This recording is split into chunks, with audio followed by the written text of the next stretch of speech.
Hello and welcome back to Lorehammer. I'm your host, Mark. Join me. He's back by popular. I don't know what's the opposite of demand, but like last 2 episodes ago was my last episode, and now it's my first episode. Yeah. So here's his last episode officially, or whatever nonsense we say. Christian, welcome back. Yeah, I was busy giving birth to my 7th child this month.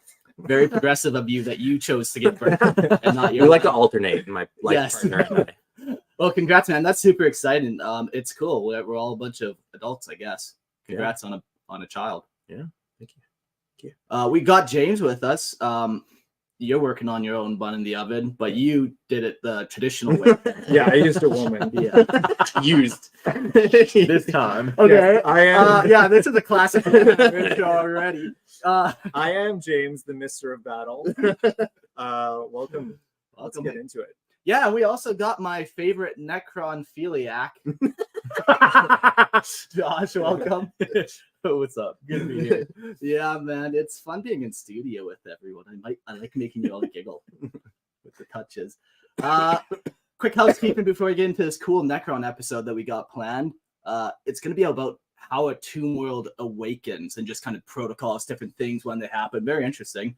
But before that, some housekeeping. The merch store. I think I'm on my last kind of like avenue here.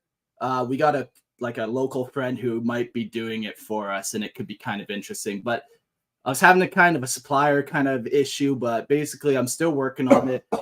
If it doesn't work out with this guy, then I won't be looking for anyone, and maybe we just won't be doing merch, and that's fine. At least for now. For now, yeah. You know, it's just a matter of timing and like finding the right people to do the jobs and not doing something sloppy. So I'm tracing down this last person. Maybe next episode we'll have some news on like what's the actual direction. The next thing I want to talk about is that Edmonton event that I went to. That was pretty cool. James, you went 40 there. hours of 40K. It was good. Yeah. It was a charity event in Edmonton for Heads Up Guys. It's a Canadian veterans charity event for like suicide prevention and stuff. And like, would you guys be considered veterans, or like you have to on paper? Yeah, on paper. You're not. You're well, you have like to half there. Yeah.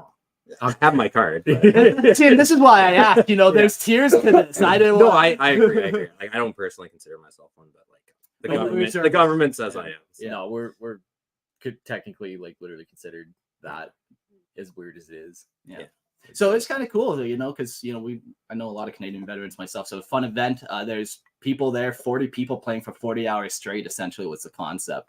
And did they make it all 40 hours? Yeah. Did you make it all 40 hours? No, I was only an evening. There's one guy, so it was a team's event, and there's one guy who's a solo team, and he played 10 games that weekend, where everyone else had like maybe 4 or 5 people to rotate. Yeah. But he's a trooper. He's a trooper. I had 2 highlights of the event. The first one I'd like to share is so we're just chit-chatting. Me and James are hanging out, chatting to some people, and then somebody comes up, so I make the introductions. Oh, this is James. And the guy goes, "Oh shit!" from James Complaints. That is I know. James Complaints is bigger than Lorehammer. Yeah, man, that was the funniest fucking thing. You are the James Complaints. Yeah, that's right. That's my identity. So that was pretty fucking funny. And then the other story is I've been downsizing my Warhammer since I moved to Panama. So I brought up some minis to sell. I brought up my Warlord Titan from House Aerokiss and 3 knights and 2 armigers. And I was doing a silent auction up there. And there's this one kid there playing Magic, and he was sniffing around 40K tables. And I just did a look on that face, somebody just dying to get that plastic crack. He was a younger kid. So, you know, he came up and he's like, "Hey, this looks very cool. How do I get into this?" And kind of show him the models like I'm selling. Like, come here, my boy. Yeah. And I show him the biggest model in all of 40K. But I basically end up selling it to this guy for dirt cheap, like $500, like dirt cheap for a Warlord Titan, fucking 3 knights and 2 armigers. And this guy, that's his first mini introduction into 40K. He's just here's gonna the biggest, turn around most and sell them thing. to someone else. He just played you. Yeah, maybe. He knew. He's like, I've been playing 40K for 25 years. Yeah. I'm actually a 45-year-old man. He's like a teenager. No, he had to drive him home.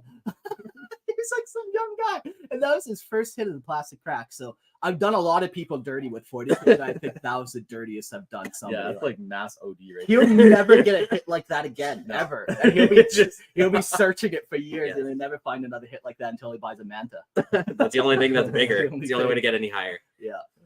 So that was a lot of fun. Thanks a lot for the invite. The next thing I want to shout out is Discord. We've been doing a lot of cool stuff, that Warlords of Terror stuff. Also, Space Marine 2, while we all failed to play it. Embarrassingly. That was a heinous. That stream is just comedy for the fact that we suck so bad. I guess that exists, eh? Like, it's out there. That might be worth the watch. You know, that's like, holy fuck, are they retarded? It was Like, a fantastic it's intro, I will say. Yeah. 10 out of 10. No, we all had computers that couldn't play it. Oh, Potentially.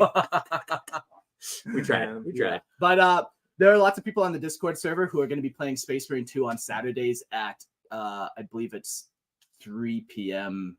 Mountain Time, or maybe that's 4 p.m. Central Standard Time. But kind of in the afternoon, there's going to be people playing Space Marine 2. And the goal is, hopefully, you make first the Lorehammer team and you can go pwn other noobs. And I'm going to hang out with you guys. I don't have the game yet, but I'll be in the voice chat like a little snort in your ear talking shit. Go kill that guy. Yeah. Get him, Frank, get him. The Emperor blesses the skill. Exactly. And then hopefully maybe we get enough people that you can start doing some teams versus teams and do like a Lorehammer tournament of Chaos versus Loyalists and stuff like that. So go check out the Discord if you want to be up with kind of the fun stuff that we're up to. Hold on. Do you think we could get 1,000 players? Do you think we could? Man, that game apparently 1,000? sold like $10 million worth or something in pre-orders. I'm saying for like a we can. Warhammer chapter in game. Oh man, my I God, see what everyone- you're saying. So who Yes. can be Pubis? Because that was one of the guys from your. Yeah, Pubis. Well, whoever paid for Pubis has to be Pubis. Yeah, that would be fun. But hey, go check out the Discord. We're doing a lot of cool stuff on there. Yeah, James. Yeah. So one of the things we want to shout out is jump in the stream. We like chatting with you guys when you're in here and when you're watching live. So if you can come on and see us live at 7:30 Mountain Time. We do it every other Friday so far. So if you want to come on, join us on Patreon, and then we'll send you the link so you can get inside. Yeah, been a lot of fun doing the live stream. We also have someone who watch comes me. in. Yeah, if you want to be in the podcast too, join up at the higher tier, and you can we'll invite you in at the end of the stream. Yeah, you can try to tease our brain with a question that catches us off guard. Yeah, and on Nothing that, catches us off guard. Yeah. We know everything. Yeah, this is true. on that note, though, Patreon is the way to sign up. So I have more mouths to feed. So please help us out. Yeah. Join the Imperial Tithe. Get access to the live stream and sweet Discord tags, and maybe we can do something with that with the Space Marine game in tandem. I don't know. Yeah. I did Hand out actually ranks. create a Space Marine 2 Discord tag, so it's easy to tag people specifically who play that game. Sweet. Yeah. So yeah, jump in there, help support the show, help support us to make this thing grow. Yeah, I just want to share too, real quick. Like, yo, we made it back to the top for sure. Yeah.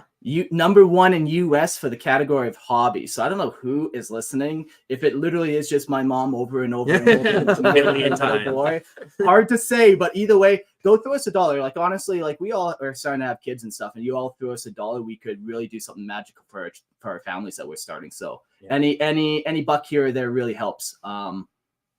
I think we're pretty much ready to get into this Necron episode. Let's do it. A Tomb World Awakens. Take us in, Mark.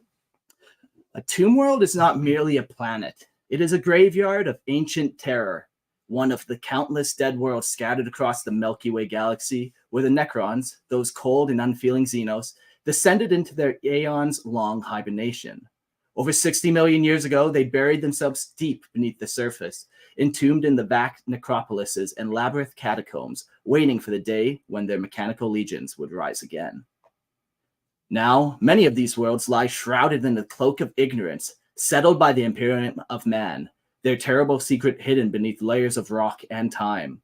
To the human colonists, these planets seem no different from any other world, until the ground beneath them shifts, and the Necrons stir from their eternal slumber, bringing annihilation to all life above. The number of such worlds are unknown, but they are legion, scattered like silent sentinels throughout the galaxy, poised to awaken when the time is right. Some tomb worlds were once the thriving homeworlds of the Necron tour, the fragile and short-lived ancestors of the Necron. Before their fateful transformation into the immortal machines by the Satan, the Necron tour built vast cities that now lie in ruins, buried beneath the sand and dust of their forgotten past. These dead worlds, barren and devoid of life, stand as a testament to the Necron's ancient red harvest, when all organic life was scoured from the surfaces in brutal purges. Whether these lifeless descents were once the preferred habitat of the Necron or simply the result of the cleansing of lifelong eons ago, none can say for certain. The red harvests are super cool. They just go in like everything. Just Yeah, it has a Mass Effect vibe. yeah, to okay. it. Yeah. What are they called in Mass Effect? The Reapers. The Reapers? Yeah, the Reapers. They Yeah. come out and eliminate all life, And they go back to sleep. and then they go back to sleep. I Sounds wonder where they got the familiar. idea from. Are you saying that someone actually stole Warhammer lore and not the other way around? No, that's not me. Impossible. These desolate places often lure the foolish or the ambitious. The Adeptus Mechanicus sends its explorer teams in search of lost Xenos technology, while rogue traders driven by greed hope to profit from the relics of the dead civilization. But many who dare to uncover the secrets of these worlds are never heard from again, their fate sealed beneath the earth, where they disturb more than just the ancient ruins. From beneath the surface in the cold dark, the dormant Necron await, soulless, patient, and inevitable. The tombs themselves are vast, silent labyrinths. Massive repair facilities tend to the Necron legions, overseen by canoptic scarabs, tiny scuttling machines that endlessly toil to restore their broken masters. Stasis units line the halls where the Necron slumber, untouched by time. At the heart of these tombs lie the central chamber, a cavernous hall of dark grandeur where the Necron Lord or Overlord rests within an ornate black sarcophagus, waiting for the moment to rise and lead their legions to war once more. To the Imperium and the galaxy at large, the Necrons are but another shadowed threat, dimly understood, lurking in the endless dark between the stars. Few truly grasp the scale of the menace they represent. Fewer still understand the cold, calculated purpose that drives them. But as the Necrons awake, it becomes clear. Mankind's hold on the galaxy is far from secure, and the Necrons will stop at nothing to reclaim what they lost. Yeah, I wonder if the Necrons, like how many of them actually are incapable of awakening.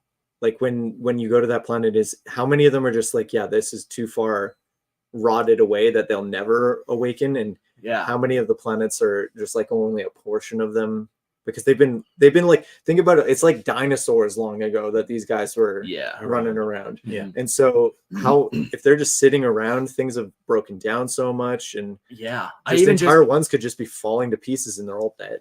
Yeah, or even just like keeping the code consistent for that long. Like how many little updates, what version of Necron are they on? Yeah. Like we've come across this file error update, and then they update that little file, and then it creates a whole new labyrinth. Your computers barely last like a freaking 2 Yeah. years. All the hard drives are filled with just garbage. Yeah, exactly. On that note, though, that is cool too, because it's less stupid. It's always dumb whenever you have like a mummy story where like these archaeologists uncover a tomb and it's cursed, and like this keeps happening. Why do they keep opening the sarcophagus? Stop digging. Right. The Imperium would figure it out at some point. Like, this is definitely Necron tech. Yeah. Don't open it up. It's gonna kill everyone. But if you have enough that are broken, they're like, okay, we've done this a million times and they were all dead. This one woke up. Well, this even- time it's weird. And if it is only like, even if it was only like 30% of the time, or even if it was like 50% of the time, someone might be like desperate enough to go in there and just It's try worth and the get some risk. Yeah, stuff. man. Because if it was every time that they woke up, then it'd be like, okay, that's just literally suicide every time, and no yeah, one ever exactly. comes away. Why would you do it? You would know right away not to do it. Right? Yeah. That's my point. Yeah, it seems like too, like, you know, they could have been raiding tomb worlds for 10,000 years, the Imperium, technically, and none of them were activating. And maybe they triggered some canoptic creatures in it, but like, really, the Necron are just starting to awaken now. Yeah, So, like, exactly. how many have been raided, and even in that process of raiding, how many were destroyed or corrupted that Right. way? So, Yeah, sure, yeah. Raiding tombs. Tomb Raider. Yeah. I don't think I wrote a portion about this.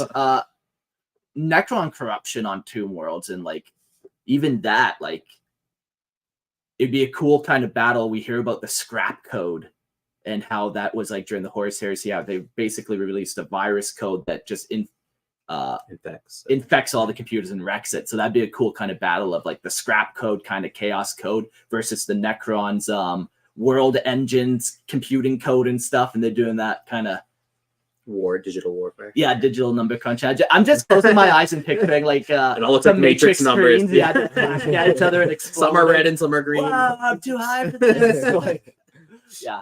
One more quick thing before we move on. I lost it. It's gone. God dang that. Oh no, yeah. Okay, so other species. I got it back. That's right. The scrap code is. It's gone. It's good. No, It's gone. other species too, right? Like we always focus obviously on the Mm. Imperium and their interaction with the Necron, but you have like orcs maybe looting Necron technology. Sure. You have freaking Eldar who are maybe destroying it on purpose. Like, oh crap, these guys again. We got to destroy them while they're sleeping. Yeah. Right. So there's also other ways, and now Tyranid invasions, which I Sure. believe they avoid. Do they avoid Necron worlds on purpose? I think yeah, they pretty much do, but I kind of read that as like, okay, do they avoid them because they know it's a Necron tomb world, or do they avoid them because typically tomb worlds are also dead worlds, and there's no point for a Necron Looting to go to a dead Right. world with no organic life. Right. So it's kind of one of those like it could have been either one way. or the other. Yeah. But they don't just use organic material, right? Yeah, like they Yeah, will they absorb strip, like like, the metal iron and and all stuff. that. Water, anything else, ice, whatever is on the planet. Yeah.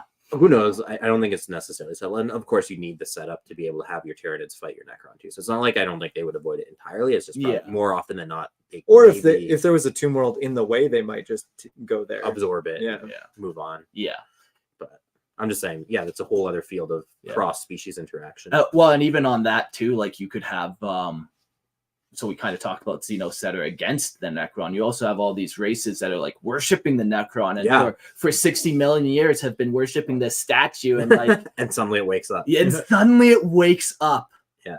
Wouldn't that be a trip? That's So sweet. these guys have been maintaining much like Mechanicum without knowing like What how they're doing. how the rituals work, Yeah. but they've been They polishing. polish that Necron cross.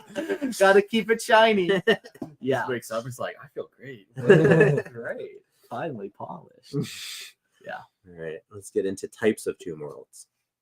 There's no such thing as a typical Necron tomb world. Each is a reflection of its ruling noble, whose every whim shapes the fate of their domain.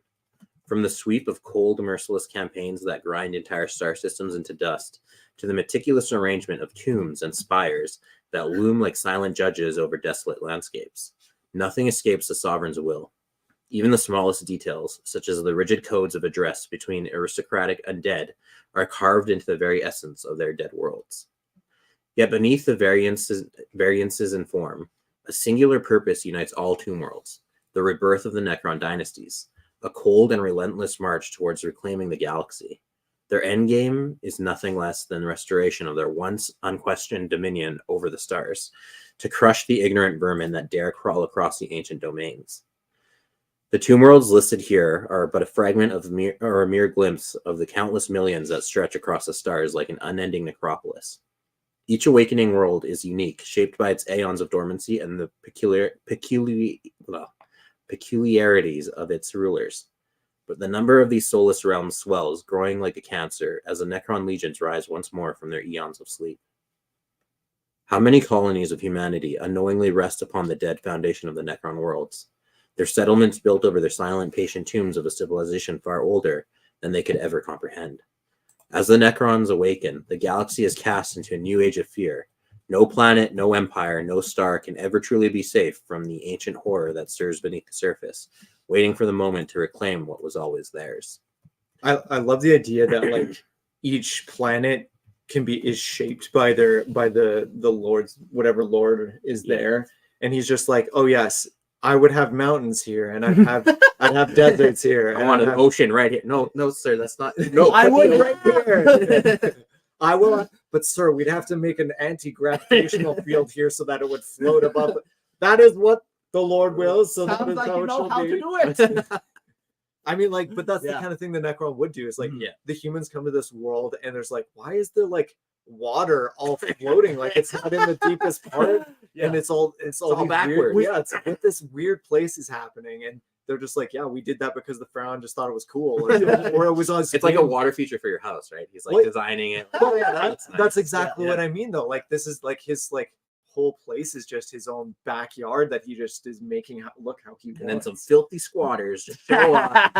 Get off my lawn! Yeah, Ultimate like you old hear guy, about yeah. the grandeur of the Ulanor Crusade and how the Emperor paved a continent so he Yeah. could have a parade. It's something like that level, but everywhere all the the time. whole planet Yeah. essentially. Yeah, Dude, that's tight. yeah, I like it. It's nice. It's a good way to live. Yeah. Maybe that's why it's desolate. It's not actually a desert. That's just his plaza. Reference, yeah. That's his Yeah. parade plaza. Yeah. Ah, perfect. I mean, everybody dreams about doing that for home, right? Yeah. Yeah. We've all played That's one of Minecraft. We've all shaped worlds to our will. Yeah, exactly. Bent the population of those people. Villagers and pillagers. All right. Well, let's talk about some crown worlds. Just as Necron society is a monolithic hierarchy, so too are its ancient order lie the crown worlds. Hallowed, impenetrable bastions of Necron supremacy, these worlds are the oldest, the most venerated, and the very nerve centers from which the dynasties command their once vast empires. The crown worlds stood as the shining beacons of Necron might in a galaxy long since consumed by the passage of time. Their influence bolstered by endless streams of the tithe and tribute exacted from the surrounding planets in their dynastic grasp. Crown worlds are unrivaled in their opulence and power, with access to unimaginable wealth and resources. They constructed the most advanced stasis crypts the galaxy had ever seen, ensuring that their slumbering inhabitants would endure the eons untouched by decay.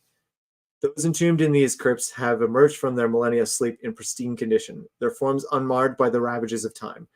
But this only serves to amplify the tragedy when such worlds are lost. A crown world's fall is not merely the end of a planet, it's the destruction of an irreplaceable relic of Necron glory, a bitter wound in the collective memory of a race that prides itself on immortality. Man, it talks about like how much riches and wealth would be in there, and I kind of just picture like these vast halls on either end. They have like a portal, and like just lined with portals.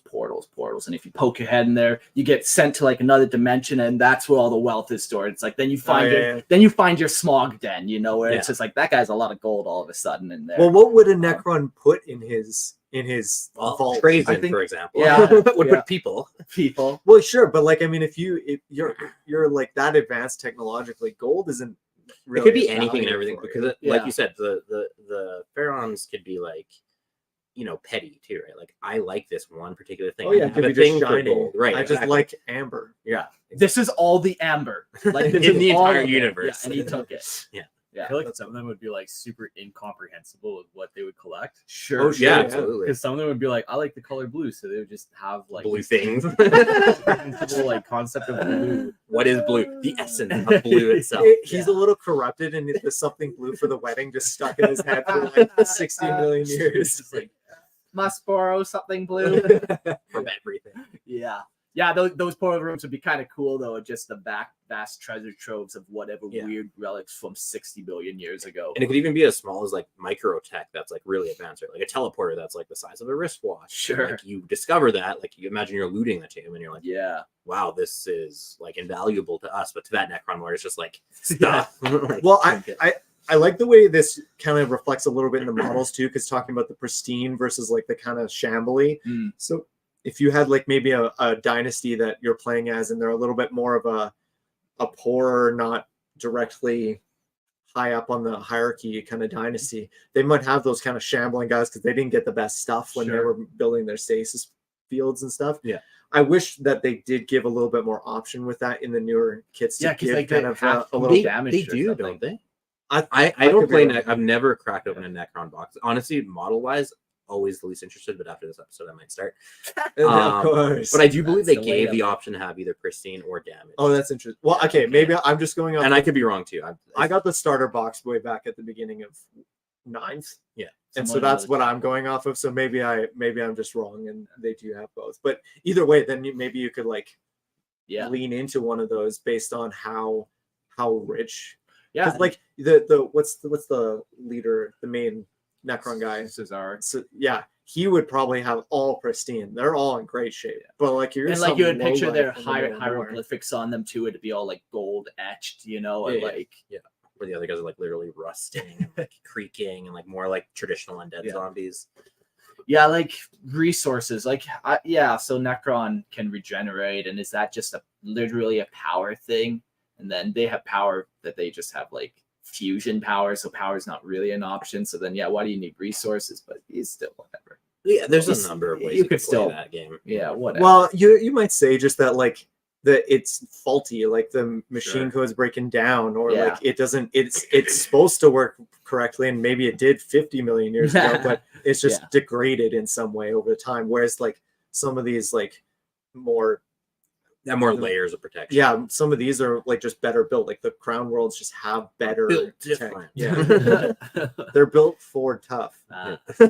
Yeah, no, Ford I is got- not the make Ford. Hey, they paid me for that. Okay? Oh, sorry, I'm sorry, Ford. All right, let's talk about core worlds. So beneath the crown worlds in rank, but still formidable, are the core worlds. These planets from the heart of a dynasty's stellar domain, bound together by the blood ties and ironclad loyalty to the crown world's ruling regent.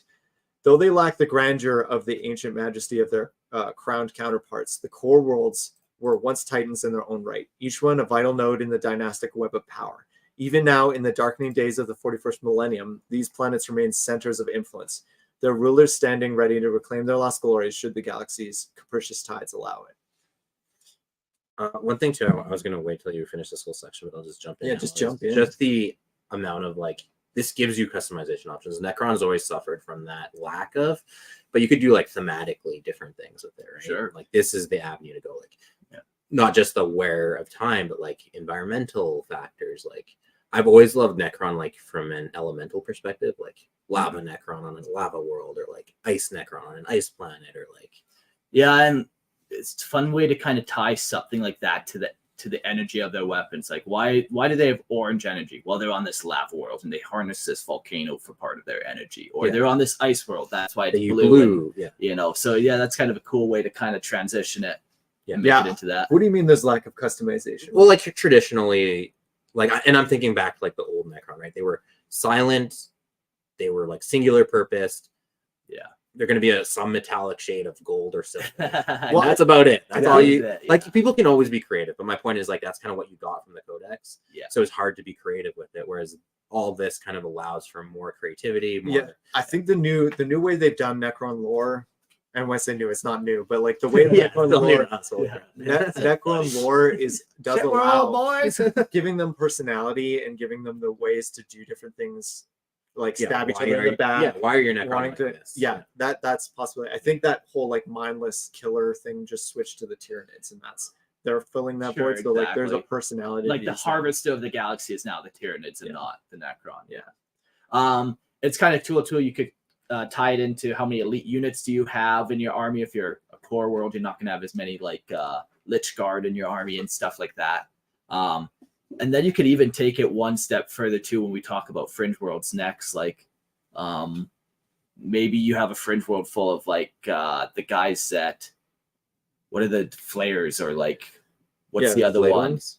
Destroyers. Destroyers. Players, Yeah. the destroyers. You know, Yeah, you 'cause have you these just fringe don't- world. Yeah, they don't have the tech to keep it up, or they couldn't afford the nice things. So. Yeah. So, you know, picking one of these levels, can even tie into your unit selection as well as how you paint them and model Oh, them. yeah, So, tell us about Fringe Worlds.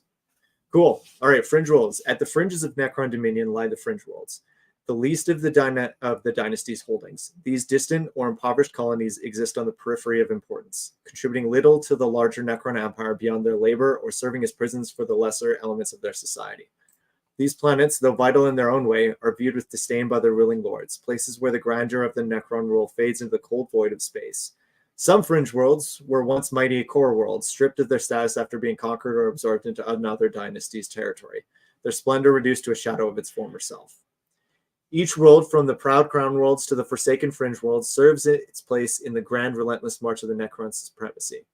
Their awakening is inevitable, and with it comes the return of the galaxy's most ancient and deadly empire.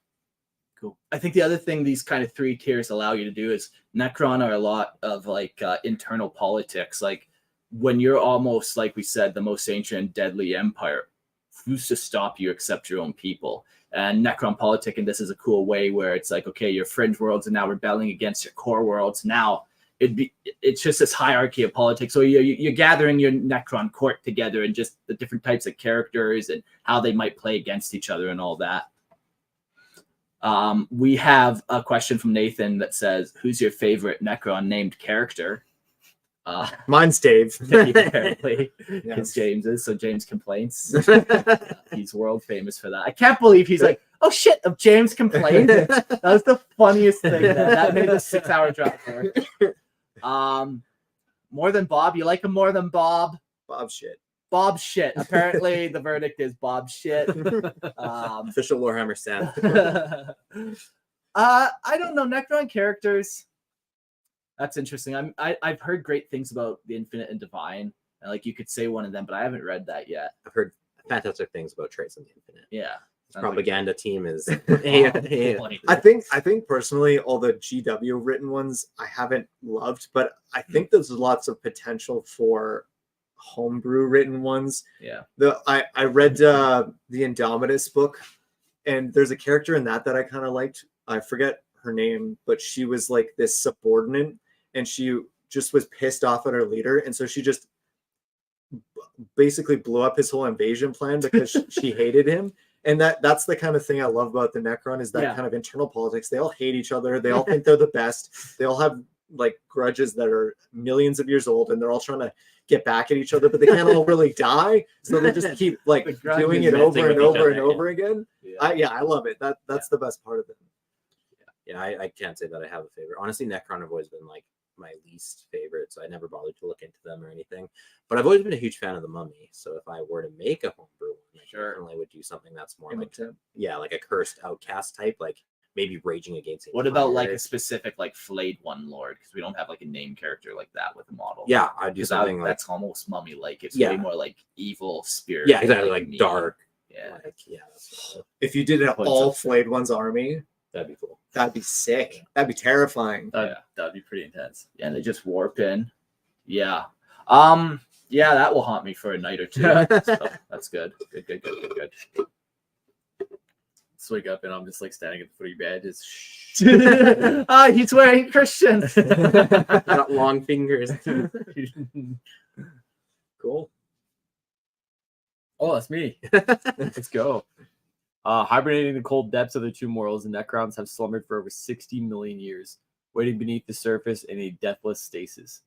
Now the galaxy shudders as scattered Necron raiding parties herald the undying race's reawakening. In the 41st millennium, the once starved star gods, the Satan, have stirred once more, their hunger for life rekindled. As the Satan rise from their cosmic dreams, so too do the dreaded Necrontyr, returning to claim dominion over the galaxy that has long forgotten their terrifying power. Okay, this is just a little bit of an aside, but I kind of love how sometimes the game can change your attitude towards the way things are in the lore. So in 10th edition, it's kind of been infamous that the Satan have been hella broken. And good for once. Oh, they're terrifying. Okay. So one of the Void Dragon, which is I think the newest model, it halved all damage. Okay. It had a 4-up feel no pain. Okay. Perfect. And it had a 4-up invuln. So it was just so terrifying to kill. And then it heals D3 every turn. Sure. And so it was just like terrifying to play against that. And it always was like you put that on, and people were running 6 of them, like 6 or 10. And you're like, that's their whole army. Shards? That's so funny. With different things. And it's like, what? So that has made me like Satan feels scary now in a way that like they didn't before. And I kind of like how the game can kind of feed back into the lore a little bit to give you the feeling, oh my god, a Satan. No, not the Void Dragon. Like Yeah. 6 of them. What? Yeah, I want to see them face off against a that's 6 to 10 or whatever the point value. and half damage. Yeah, that's what I'm saying, man. Half damage. Then half field. Go get your warlord back, man. Okay, I want to do some experiments. I already spent that $500 on other Warhammer. I thought I was downsizing, but I ended up with more. Somehow. Fuck. Every tomb world is a testament to Necron supremacy, built in accordance with a temple devised by the Necrontyr and the zenith of their empire. The worlds are technological wonders beyond the comprehension of any race that has since risen to prominence. The Necrons, master of forgotten physical principles, create vast subterranean complexes. That's a big word. Each one an interdimensional vault designed to house their legions for the long sleep. These immense warehouses, hidden deep beneath the planet surfaces, store tens of thousands of Necrons. all contained in chambers that warp space itself, appearing far larger within than their exterior would suggest. I'm playing Return to Moria right now, and very similar vibes, but this is like so sci-fi. Instead of candles, I'm picturing like the eerie green glow or whatever energy glow, and just like these dark caverns and these tunnels and these cities where they just, you look up and you're like, oh, there is a ceiling up there, I think, but it's like 2 So miles dark. up there. Like, is that a cloud? No, that's the ceiling. Like, yeah. Okay, what do you think is more advanced? Like, okay, the claim in that blurb there is that this is one of the most advanced technological things. Obviously, it is, but is it more advanced than a Blackstone fortress? I would say so, because like it's not just that they built this thing underground. Like, that's, who cares? Whatever. That's just fun. It's like all that technology, all the stasis tech, all the weapons, all the trinkets inside, energy trinkets. sources. Exactly. Like those Blackstones. How much? Yeah. Like a Tomb World's an entire world, and I know a Blackstone fortress is also big, almost planet size, maybe more moon size. But like, yeah, I'd say the Tomb Worlds have more, man. Interesting. And it's all Necron tech. Is yeah. Interesting. Maybe the other thought just on Blackstones, since we're talking about, is I feel like Blackstones have been raided far more, but maybe that's just a misconception, because I feel like Blackstones have been around for a long time. Like, actually, like, Yeah, because Like, there were those, they knew about them even during the Horus Heresy. yeah, like accessible for a long time. Like, obviously both have been around for aeons, but like, yeah, the Blackstones have been accessible and And therefore looted for, like, looted. more often. Yeah. Well, here, my only counter to that is, my understanding is a lot of them are hard to get to. Like, they're in parts of space that are really, like, Sure. you're probably going to die getting to them, whereas a Necron Tomb World, they're not as hard to get But to. are you even They're just looking- underneath us right now. But are you even Yeah. looking for them as a thing? Yeah. Sure. Now, also, kind of funny thing about that is, like, okay, how many mining operations would the Imperium have? Like, you would think they would have stumbled on quite a few of these things. It's Yeah. big enough to cover the world, but also like so deep, maybe. I don't know. Well, You that's can the only go thing, so like, deep before you start getting into the liquid parts of planets. Sure, but then who's building it? I guess the Necron. Yeah, well, They and have the Yes, I technology. think Yeah, yes, exactly. They Yeah. can do a stasis around their whole thing and build in the molten core of the planet if they Sure, wanted to. that'd be Sure. pretty sweet. That is kind of cool, Yeah, actually, like, now that you mention it. You could That would be you your could go lava. That deep. would be your lava Necron. That would be your lava Necron, literally in yeah. the center of the planet. And the way they emerge is like crawl out of the volcano hole. Oh yeah, that could be how you model them too. Is they're all like coming Emerging. up through lava. Oh, dude, we get so many good ideas. We should sell these. Hey Go GW, if bankrupt you're trying. listening, I'll stop shit talking you if you hire me. we got a lot of great ideas over here, and we got #1 podcast. So W, reach out, I guess. Yes.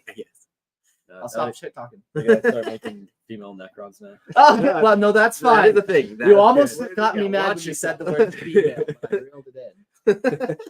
All right, sorry. Beneath the pyramidal structures, the Necrons locked away weapons of unimaginable horror. Temporal stabilizers constructed with their mastery of time shield these warriors and their instruments of destruction from the decay of millennia, suspending them in a stasis that defies the natural order. Time for the Necrons is no longer an enemy; it is their servant. Yeah, I guess if you just like Ooh. don't care about, like, who cares? 60 million years, you're a robot. You don't. Yeah. Nothing matters. You don't age. You just repair yourself instantly for any decay. So If a Necron replaces each part of him over time, it's still the same Necron. What is that boat principle Ship, called? Ship of Theseus. Yes. Okay, good. But we'll rename it the the boot of Trajan. Trajan's Boot. Trajan's boot. Crazy locker. I think we could do better, but we're on the right track with this naming. Hit us in the chat if you got a good name for us. When a tomb world stirs, its awakening follows an unyielding algorithm, as precise and inevitable as the dying of stars. First, the tomb releases its canoptic scarabs and canoptic spiders, relentless robotic swarms, the dormant systems. Then, as the tomb comes to life, the Necron warriors awaken, rising from their crypts to patrol the surface, their cold, soulless optics scanning the world for signs of intrusion. The tomb's automated systems, drawing on reconnaissance data, evaluate the current state of the galaxy, calculating their next move within the ruthless logic of pre-programmed algorithms. Yeah, you kind of, when you say the scarabs, I just picture like the sound of 1,000 metal taps on stone. Chittering. Yeah. Like, oh, I don't like it. I love that ASMR. Yeah, get me out of this mine. I can't do spiders, man. He's fine with the scarabs. Picture The spiders both. that creep him out. Yeah. Oh yeah. Don't worry, they're just gonna flay your flesh. I'd rather that over spiders. No, the spiders are. Yeah. Oh, goodness gracious. It's worse. It's much worse. As dictated by these ancient codes, the tomb's defenses begin to activate, bringing online Necron machineries as deadly arsenals that lay dormant for millennia. The Necron lords and overlords, locked in their stasis crypts, are revived with artificial personalities encoded to serve the singular purpose of the Tomb World's mission. These rulers emerge driven by the ancient will of their dynasties, ready to enact whatever retaliation or conquest is required of them. Yeah, we did one episode. I should look when you're done reading on this computer.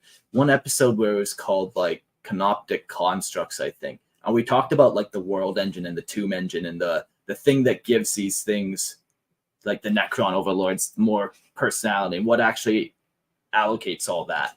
These ancient codes. It's pretty cool. You should go listen to that one. I'll find what episode it is, but I should carry on. Many of these tomb worlds, now swarming with activity, have become unwitting hosts to the young races of the galaxy, with entire human colonies built atop their ancient catacombs. When this invasion of their sacred dominion is detected, the tomb world reacts with lethal efficiency. Its programming unleashes a torrent of aggression designed to protect its dormant Necron legions at all costs. These tomb worlds, once disturbed, activate at an accelerated pace, their systems bristling with hostility as they prepare to eliminate anyone who dares trespass. Yeah, I do kind of empathize with Christian's comment of like, how is this under there? But maybe it's cloaked too. Like there's a lot of ways around that because Necron tech is whatever you can think of, they can do it. Yeah. And so there's not really a limitation on them in the way a lot of other races in 40K would have. You can get around it very easily, and it doesn't feel broken. That's just, yeah, of course they can. Yeah, their technology is described to us as magic. Yeah. So, and the other thing too is some tomb worlds do have like automated defenses that have been protecting it too. So like maybe these guys, every time they dig a certain level, everything just falls apart and disappears, and no one knows why. Right. For like a long time, right? It's like, oh, they're getting like completely annihilated by like weird tech, or maybe they just say, oh, there must lasers. be like that's unstable or something. Yeah, exactly. The geology is unstable there, there, but really it's a Necron that have like some like seismic charge or something that blows up everything that goes beyond a certain point. yeah. Whatever you want is magic. And magic is friendship. It sure is, buddy, Christian. As their archives of ancient data are consulted and their forgotten armories are opened, the Necrons... hard time here. The forgotten armories are open. The Necrons ready themselves for war. In worlds where the younger races, particularly mankind, have unknowingly trespassed, Necrons' retribution will be swift and absolute. Their ancient programming dictates a merciless retaliatory strike, a programmed response Imperial servants have come to call the Harvest. When the harvest begins, it will be a cataclysmic genocidal event on par with the war in heaven, when the Necrons waged war against the Old Ones millions of years ago. The galaxy will once again tremble before the wrath of the Necrons, for their return is not merely a resurgence, it is the beginning of a new era of domination written in blood and machine. Yeah. Will they ever all awaken though? Probably not. No. Well, as we mentioned, some have been destroyed, so gotcha. Yeah. And even some Not are waking destroyed up also there. by random events, like an asteroid blew up that planet. Sure. Like a star exploded and Yeah. took out that world. It right? w- oh, this would Or be they kind just of got corrupted. Yeah, and it's to the just point all- where they're just non-functional. Yeah. about this for a tomb world. So like it was buried in the planet, and then something happened where it got hit by an asteroid. So the whole planet basically either melted away or all the crust or whatever basically separates. So now you just have like the tomb world, and like picture an anthill when you pour aluminum down it and you get this crazy like Structure. so now you Oh, got yeah. one of those but Necron version floating around because there's no more planet crust. Planet got blown around it. That'd be sweet. Yeah, okay. They And it's awaken and they're green. like, what happened? Where are we? Where's my lawn? They took my lawn. Nodal Command is up next. Necron tomb worlds defy the conventions of order and command, understood by the galaxy's younger races. I'll read that comment real quick before we get into this. Is there anything in the lore about a race or some tech that allows detection of slumbering Necron? And this was asked by Ricky. I don't know if anything really comes to mind, Not but like, explicitly. yeah, and like we're saying, like any type of tech that you think you could have, they have magic tech to counter it. So you're like, yeah, I have the sonic vibration device to detect objects underground, and then they're like, well, we have the sonic resonator, so get fucked. And they throw No, yeah, but I think like, he's asking like other races detecting Necron, not. But I Necron. think. Oh, the sure, same- it's something that repels that technology. Yeah, I think the same can be said whether it's humans that find it or Eldar that try to find this Necron stuff. Like the Necron have ways of hiding it, and Yeah, like repelling or defenses against a certain Yeah. kind of intrusion or detection. Yeah, theoretically, but again, kind of like referencing back to the Tyranids, for whatever reason, they do seem to know more or less where Two Worlds seem to be. Sure. Where there might not be like a psychic beacon or anti-psychic beacon that the Shadow and the Warp detects, and it's like, okay, avoid this, go around this. yeah, Or what you were saying earlier. Again, it's not really clear what it is that's causing it, yeah. and clearly It it's could not. even just be like a weird energy, like some bugs are turned off to like Right. specific hums or something. Yeah, like if that. yeah, So, exactly. Like you have certain frequencies, Yeah, right? That like yeah. don't come here. Kind of. yeah, Yeah. it's kind of a cool thought. Yeah. Okay. Anyways, Necron Tomb Worlds defy the conventions of order and command understood by the galaxy's younger races. To the servants of the Imperium, their structure appears as a void, no permanent organization, no visible hierarchy. Yet beneath the structure of the seemingly chaotic system lies a grim and implacable order. Impeccable, implacable. Necron warfare operates not through conventional chains of command, but as a relentless machine of casualty. Each battle and campaign triggering responses dedicated by the ancient, unyielding algorithms of the Tomb World's core program. Just like YouTube. Just like just like big tech, and we're banned. No longer number one. Back to poverty in Panama. For me. Every harvest, every death, every victor that Facebook claims. I'm sorry. Back to the is part of the evolving tapestry of preordained actions set in motion by the cryptic intelligence that governs each tomb. This vast and intricate web of control is made possible by a system akin to the most complex technologies of the Adeptus Mechanicus, the Nodal Command. This structure is a hierarchical matrix of power, assigning operational authority and decision-making capacity to certain key nodes within the Necron forces. At the heart of this system are the Necron overlords and Necron lords, each node imbued with a specific level of command, enslaving lesser lords and units to their will. The Imperium's tech priests, peering through the haze of speculation and fragmented data, have identified 4 known levels of the hierarchy, designated bronze, silver, gold, and platinum. So this is why they need those medals. They need little pins for all the Necrons. They got their little badge. As all things Necron, each level signifies an ascending order of power, with platinum level overlords commanding untold legions from the shadow. Wait a minute, this whole thing's a pyramid scheme. Oh, god dang it! They got us. They got me, and I've been buying their minis too. You recruit 10 friends to Warhammer, you can. The Nodal Command is not merely a system of governance, but also the lifeblood of the Necron communication. It is through this structure that the orders are given, intelligence gathered, and decisions enacted. Ancient and esoteric in its operation, the Nodal Command has been linked to the flowcharts of cogitator algorithms used during the long-lost Dark Age of technology, a process that is at once staggeringly efficient and deeply unfathomable. That's so funny. That's like almost like abominable in AI that they're talking about there. Yeah. Early AI. Yeah, that's literally what they're referring to. When the gold level Necron Lord makes a decision, that choice ripples across the command network, disseminating instantaneously to silver and bronze lords who fall under its control. From there, the commands flow downwards, each level of hierarchy, executing orders with cold, machine-like precision. Told you it's a pyramid scheme. It's a All the way goddamn down. Dude, if Warhammer was a pyramid scheme, you would be one of the few people actually making money. Mark. We're all the chumps that are losing money on this. Once again, download to Lorehammer Patreon. Go to Patreon Lorehammer. Seriously, Christian just had many kids, so Many kids. many. Uncountable kids. Yeah, he's awakening more. We have to stop him. Donate now. Stop, Christian. Before you go on there, it's cool how it like triggers, like this is kind of an automated system. So like once a threat level or like, oh, we got defeated at this like bronze level, now we'll activate the silver level. Mhm. They're going to step in now and intervene.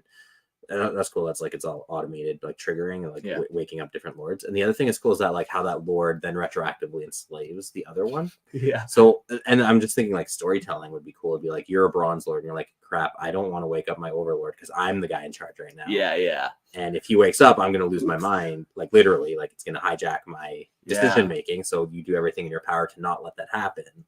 So already I'm like story elements that like Yeah, for sure. Yeah. Yeah. How do you corrupt this code now? And then you could have like even a cryptic investigating. Why didn't this lord wake up? right, exactly. And It's now like- he's missing.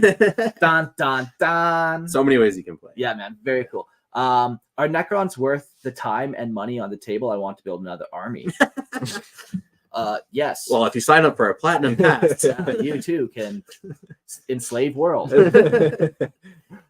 In circumstances that demand swift action, a single high-level lord may issue immediate orders, and suburbiate nodes will respond in concert without hesitation. However, in more complex scenarios where the battlefield shifting dynamics require deeper processing data, the system allows decisions to be deferred, shared among lower-level commanders, down to the very bronze lords, or in rare cases, devolved to an individual warriors. Even then, these independent decisions are but echoes of an overarching program, threads in the grand tapestry that pulls each Tomb World towards its inevitable conclusion, conquest. Yeah, the chat's saying get that army, so definitely get that army. also on that note too, super easy to paint.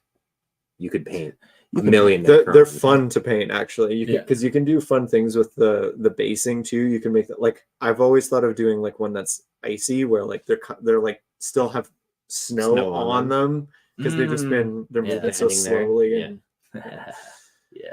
there's some cool stuff you could do with them. Such adaptability allows the Necron to operate with terrifying efficiency, their forces moving as one when needed, but capable of autonomous actions when situation demands. Though the Imperium has yet to encounter a platinum-level Necron Lord, well, that's interesting. We should almost fact-check that. You know, who knows what I write sometimes. I get carried away with the fever He's dreams a of it all. little sauced on here. Yeah. Smoke a lot of weed and try to write some podcast notes. That's a workday. Speculation to be the apex of the system. Savant projections paint a grim picture.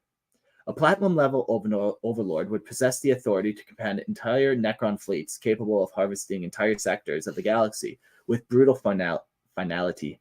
Should such a being emerge from the depths wielding the full might of the Necron Empire, it would be a force beyond reckoning with, an unstoppable scourge that would sweep away all before it, leaving nothing but the silent. So maybe this is something to consider. The Silent King is back. So I would imagine he would be a platinum level lord if there ever was one. How much has he engaged with different things though directly? That's the I haven't seen any of that lore. I haven't read a lot of Necron books myself, so Yeah. That would be part of the thing that I would be a little bit more hesitant to comment on because I don't like. Is he like I know he's doing stuff, but is he is he fighting battles against the Imperium right now? Like I'm sure he is because Yeah, I wish I knew it'd be on the myself. tabletop. But Maybe that needs to be the next Necron episode because that is a relatively new event in 40K, really. Yeah. The return of the Silent King. Yeah. Um, Just for a fact check there, according to Warhammer Wiki, which is less reliable than Lexicanum, they say that the same thing. Platinum Lord has not yet been encountered. yeah.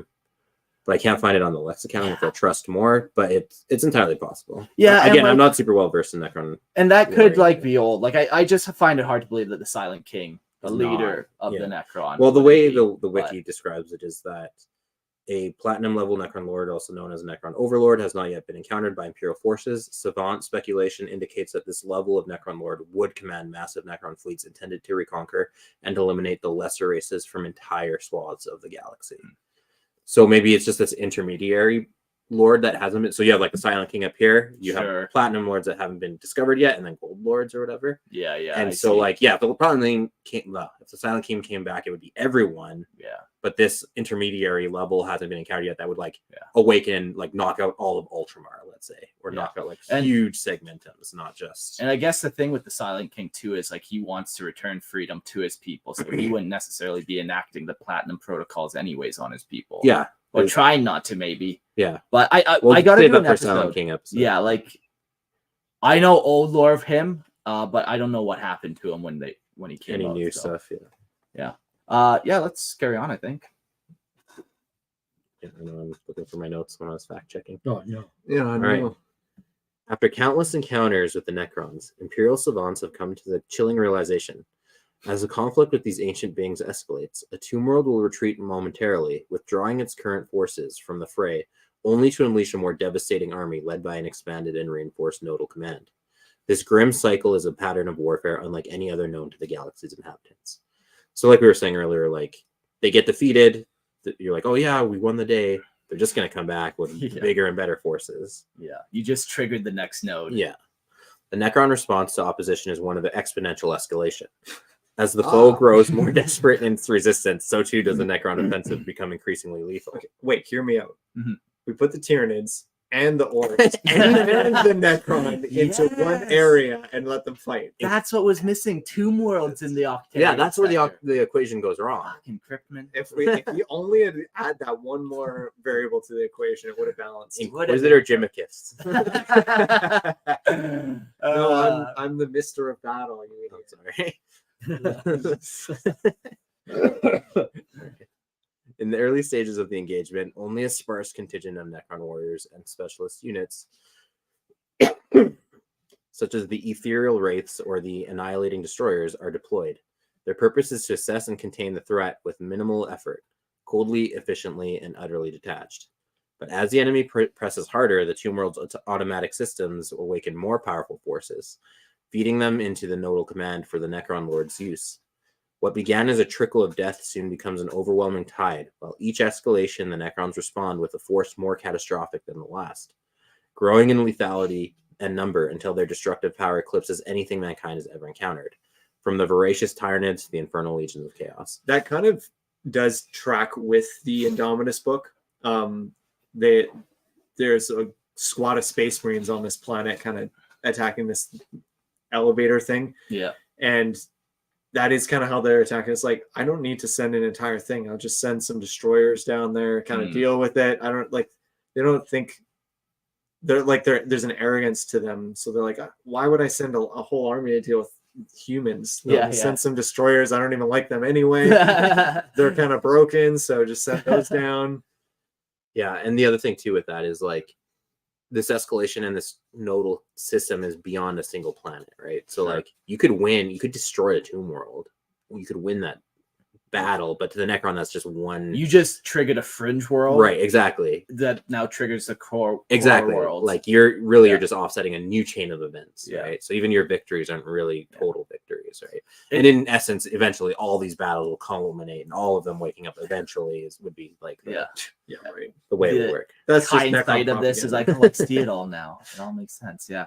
I just like it, it's a cool image of the different waves. Like just imagine being some type of soldier going through this war, and at first you're just getting swarmed by scarabs, and then like you see other types of weird mechanical creatures, and then you see your first like, holy, that's a human skeleton robot thing. Like like in the distance, like marching. Like just imagine that after fighting all these other robot horrors and almost and then they start sending the tripod destroyers at you. Exactly. Like just wave after wave gets. So it's horde mode. It almost gets human for a second because it sends the warriors, but then it starts to get bizarre and mechanical again with like tripoders or whatever. Yeah. When the conflict reaches its apex, entire phalanxes of Necron warriors march forward in seemingly endless ranks, transported to battle by newly awakened monoliths, each a mobile fortress of death. Hundreds of immortals and destroyers follow in their wake, relentless and unstoppable. Waves of horrific flayed ones and wraiths tear through civilian populations, sowing terror and despair deep behind enemy lines, shattering morale long before the final blow is struck. The sky blackens with the arrival of Necron armadas, and every battlefield is soon reduced to an unholy display of the Necron's remorseless efficiency.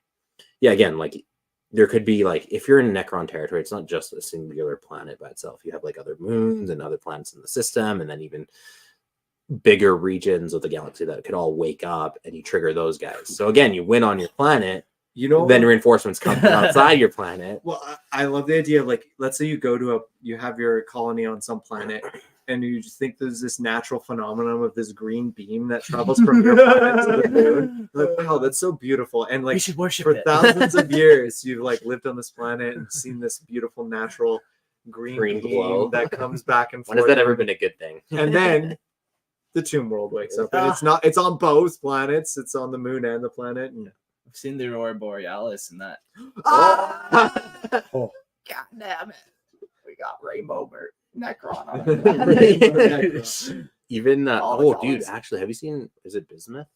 That's like that rainbow colored metal. Sure. That'd be a sweet actual color scheme for okay. a Necron army.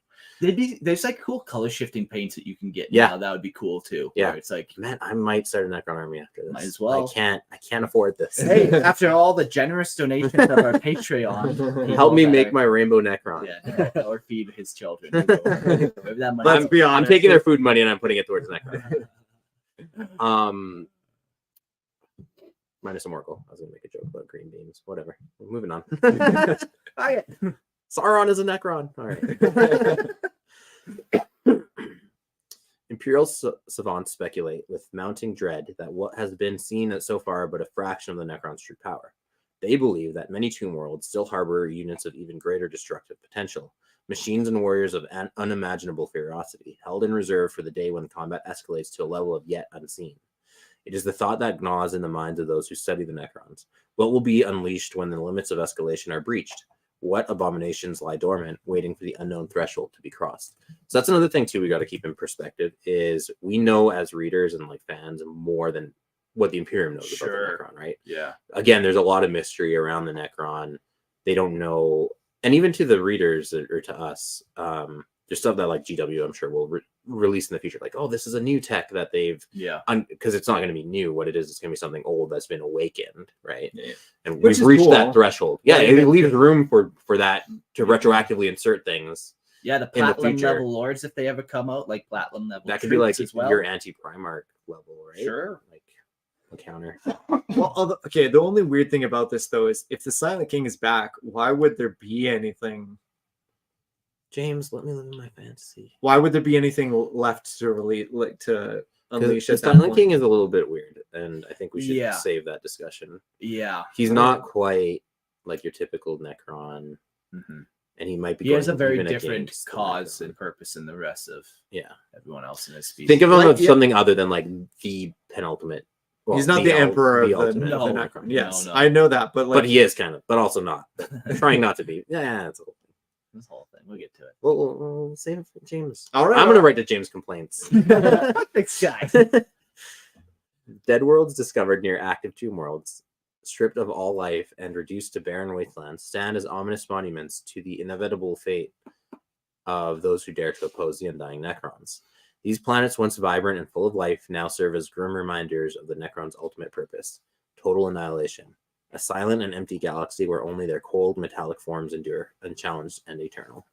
But isn't the Silent King's purpose to not do that? That's the point, James. I'm roasting you. James, complaints.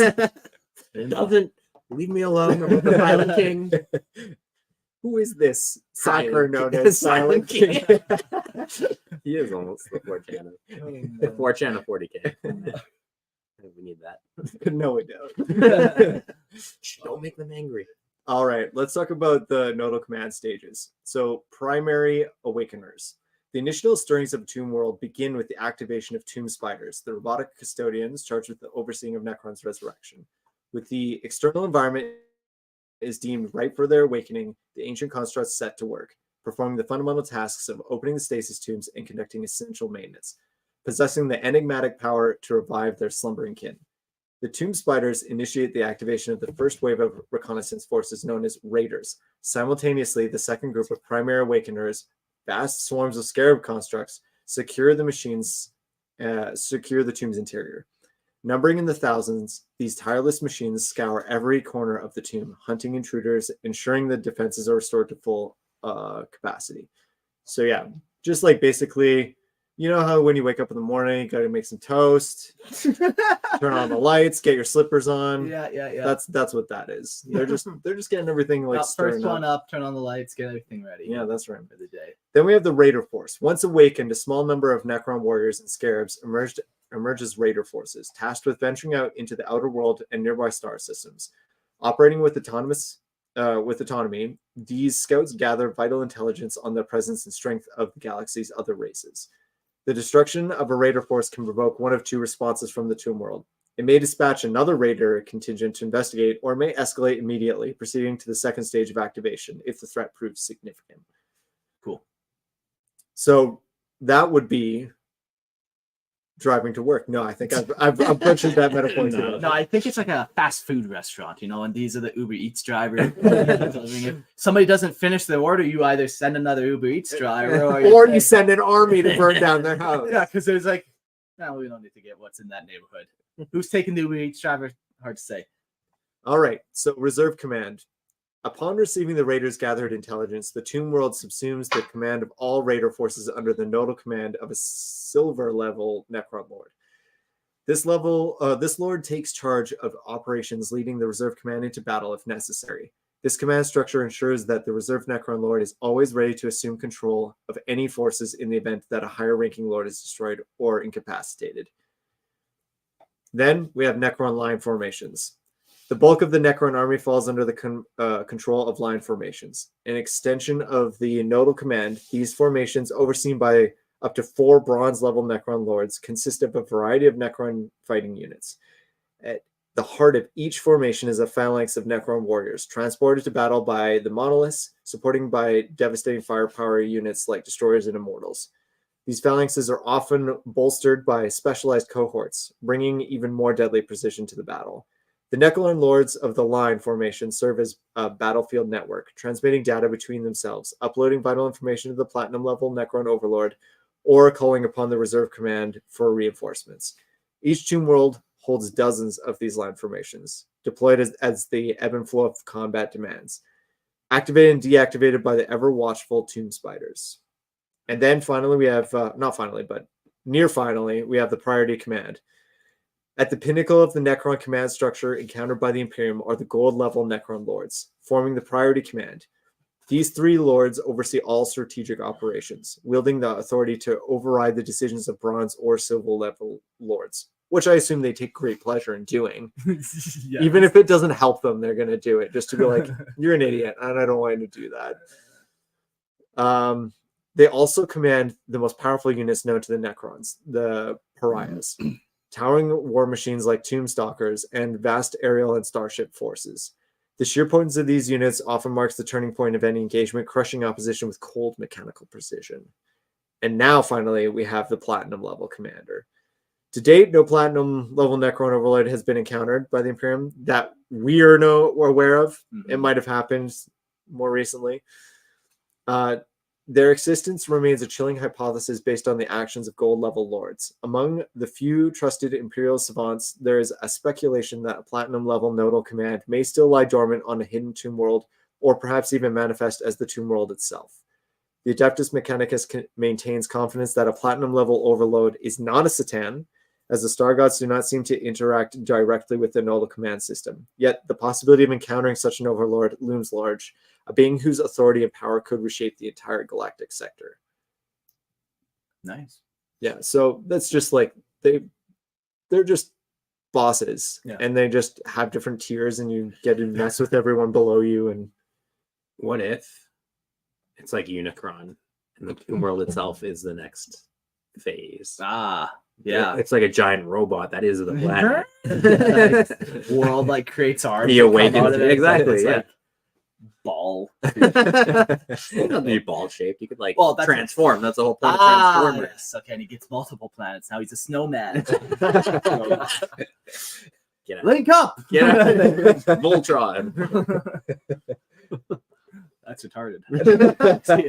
That is awful. I don't love that at all. We've had some good ideas, and we've had some bad ideas. That one, dumpster it.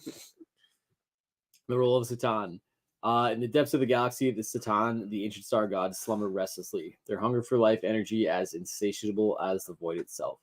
The Necrons, their dutiful servants, stir from their eons-long slumber under the shadow of the cosmic predators. The intricate dance between the Necrons and the Satan is one of dark symbiosis. While the Necrons awaken and reclaim their ancient dominions, the Satan shards, still fragmented and driven by primal hunger, influence the resurrection. These malevolent entities subtly manipulate the awakening process, guiding the Necron's forces to quench their unending thirst for vitality. The galaxy trembles as the Satan influence propels the Necrons into an era of renewed aggression, a harbinger of dread as their primordial god's hunger drives them to reclaim the world that was once lost. Yeah, just to go back to what I was saying about the board game or the tabletop again, just like when someone puts a void dragon on the table, you're like, oh no, please no. Yeah. There's this cool kind of line where like either the Satan are like the puppets of the Necron and they're like used as power sources of weapons, or sometimes you get lucky and the Necron are like, or the Satan are in control of the Necron are like running that Forge world. Older lore, it was always that way, but newer lore, you know, sometimes you still get that with a Satan or in control. So what kind of happens when you have one of these Satan in control of the Tomb World and not like necessarily a lord or like? How would that work? Like if the Satan are enslaved or sharded, one could like break just free worming his way back in, kind of thing. Yeah. Yeah, and like if you have one shard who has collected 10 other shards and now he's a pretty powerful shard of a Satan that's, you know, powerful in and of itself. Yeah, maybe he makes deals with the Lord already, or you know, Who knows? there's so much politics. Like you could find Politics, anyone who knows it. Yeah, exactly. Who can be it? Yeah. As in, Sorry. awkward. As the Necron legions rise, their internal mechanics are not merely a cold, efficient operation, but a calculated response to the shifting balance of power within the galaxy. The Necrons, once raised to pure logic, find their awakening profoundly affected by the presence of the dark deities. Charged of the Satan, still active and hungry, can transform the Necrons' methodical return into a more frenzied and chaotic force, driven by their creators' inscrutable desires. The presence of the Satan Shard in a Tomb World's awakening can alter the strategic patterns of the Necrons, infusing their tactics with a dangerous, unpredictable edge that mirrors the primal chaos of their gods. I just want to say, James, your theory of the Emperor being the devil is wrong. It's clearly the Satan. It's in the name. There can be more than one devil. Okay? That's heresy in and of itself. No.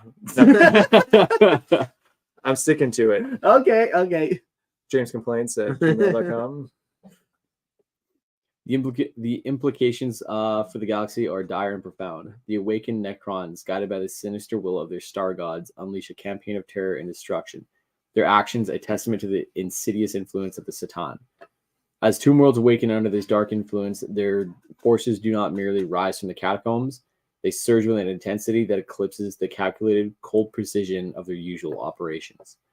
Each skirmish, each clash becomes a battle not only against the Necrons, but against the looming specter of the Satan's insidious hunger, a grim reminder of the vast, dark forces that manipulate and command from beyond the veil of time.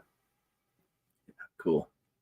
Yeah, I like the image of just like these nodes flickering to life, and you know the different pathways between like yes and kind of pathways of did this force make it? Yes. Okay, we don't need another one. No, they didn't send another one. All these different nodes kind of light up in this room. What percentage of the force exists still? Like, yeah. There's all these like infinite calculations. Like yeah. Yeah, and all the nodal stuff, it's very cool. Yeah, it just allows for like that kind of command and control and different levels of intrigue and politics and all that kind of cool stuff. Little circuits on a circuit board or little brain cells in a brain. And then the Satan, yeah, they kind of add that unique thing. Like the Satan, they still want to eat and consume souls and stuff. So you might get the odd ones that are still, you know, in control and awakening Tomb Worlds to fulfill that. And they could be like rogue actors too that are kind of messing with things, right? And that, cool. yeah, it adds an element of chaos, or it's not like things aren't going strictly to plan. This Tomb World got blown up by an asteroid. This Catan is kind of going insane over here and messing with things. So we have to have like plans on plans to deal with that mess and backup systems and I don't know, computer code talk. James. Yep. 1 zeros. Yep. All true. The perils of awakening. In the endless abyss of the galaxy, there are Tomb Worlds where the dark ritual of reawakening falters, casting a shadow of dread and chaos upon the sterile perfection of the Necron engineering. These worlds, cursed by the failures in their ancient protocols, become places of silent despair and fractured ambition. The grand machinery of resurrection, designed to stir the Necrons from the eternal slumber, grinds to the halt in these forsaken realms, leaving an eerie stillness where once there was an unyielding precision. Within the labyrinth depths of the malfunctioning tombs, the Necron lords lie inert, their grand schemes frozen in time, while the lesser constructs and rogue AI remnants run amok, driven by malfunctioning directives and fragmented memories of their ancient tasks. Yeah, again, it's like it just adds that level of chaos and unpredictability. This is how the plan was supposed to go. Everyone's supposed to wake up nice and orderly, and there's a couple of spots where things are not going as intended. Everyone updated their server except for this one guy, and that messed it all up. Leaving his computer on at night. I told him to shut down before the update. Stop opening emails with weird links. As the Imperium tried just plugging in a laptop and hitting Control-Alt-Delete. You just have to. Oh, I found this USB. Plug it into the Necron. Okay, kind of an aside, but just Independence Day, man. Literally, they use a human computer to hack into an alien computer, into an alien ship. And then they give it a like, virus. yeah, exactly. It's like that maybe worked in the 1990s, but people know computers now. Hey, I'll have you know, I was told that the USB is Universal. universal. Just jack into the back of a Necron's head and just override. Yeah, that's how it works. Yeah, you just have to type fast enough and it works. Can you imagine the Mechanicus just like figuring that out, just like click, like what just happened? We've sent billions of guardsmen To their death. All we needed was the Jeff Goldblum. The collapse of the Tomb World's Reawakening is not mere malfunction, but a catastrophic ripple across the Necron hierarchy. These failed worlds become breeding grounds for discord and interscene strife among the dormant and what the fuck is that word? Partially? What? Partially? No, I already read it. Never mind. Internecine? Yeah, what do you know? It's like, yeah, like internal. It's just like internal conflict. And partially activated units. The Tomb Spiders, once keepers of rebirth, are reduced to malfunctioning husks. Their repair protocols corrupted and their stasis units misaligned. These malfunction breeds of grotesque melange. Melange. Sorry, I forgot that E above the apostrophe above the E. The melange of misfit constructs and rebellious automatons. Even though you said it right, what's wrong? Automaton. Automatons. Listen, Automatons. listen, I kind of like automatons. I'm It's a nice ring to it. professional. I've told people want to hear me read for some reason. Creating a battlefield of confusion where the orders are disregarded and ancient protocols are twisted into new forms of terror. Such worlds are often becoming haunting echoes of what might have been, a grim reminder of the colossal power held in reserve in the abysmal consequences of his flawed awakening.